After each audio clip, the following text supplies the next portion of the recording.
Hi, if you're watching this, you've got an assignment where you need to color code some of the text in the Synoptic Gospels. Depending on which assignment you're working on and what you've got to deal with, it may be a computer file, it may be an actual book with Throckmorton's parallel gospels side by side. Let me just show you what I'm looking for. You can use pencils and highlighters if you want, and then take a picture and upload if that suits you. If you've got the text on file, you can change the text color with your computer, just change the font. Let me give you an example. This is the standard way scholars lay out the Synoptic Gospels in parallel. The standard theory is that Mark was written first, and then Matthew and Luke will be placed on either side, and the assumption is they had access to Mark when they wrote their gospel.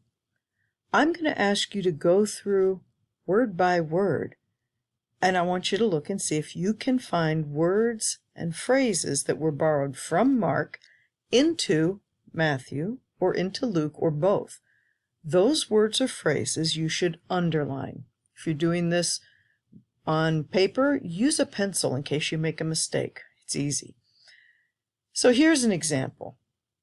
I've underlined the things, the words, and the phrases that are borrowed from Mark into Luke or Matthew.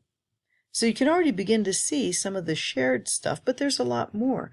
The next thing is to go through and find out what is unique in Matthew, Mark, and Luke. To do that, I'm going to ask that you use blue for the words that show up only in Matthew, green for the words that show up only in Luke, and sort of a yellowish orange. If you make it pure yellow, I can't see it, right? But a yellowish orange for words that are in Mark and they didn't get copied over.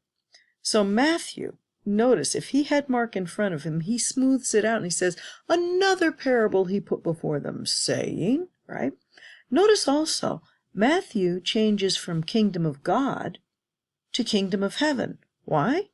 Matthew is very, very Jewish, and one does not say God's name. Look at Luke. The green shows, adds the word therefore, and what is the kingdom of God like, and to what shall I compare it? So you can see Luke. And then there are some words that Matthew and Luke have. They're identical, but Mark did not have those words. Those words make red. So if you look here, you can see all the words color-coded. I'm not perfect. You might find a mistake. But I want you to see the basic idea.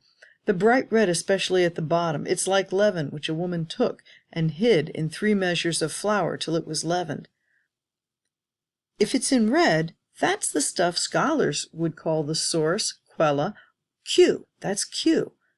Now, if you go through and do a lot of these Gospels this way, you'll find that a great deal of the material that shows up in red is sayings of Jesus. That's why scholars argue there must have been some kind of saying source that Matthew and Luke had.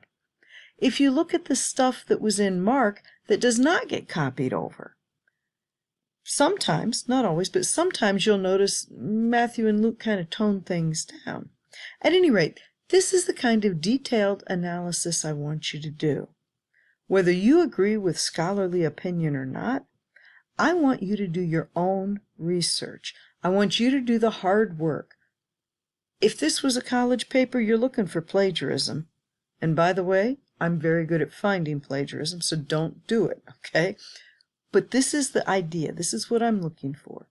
So I wish you well. Begin to color code and get ready to turn it in. Thank you.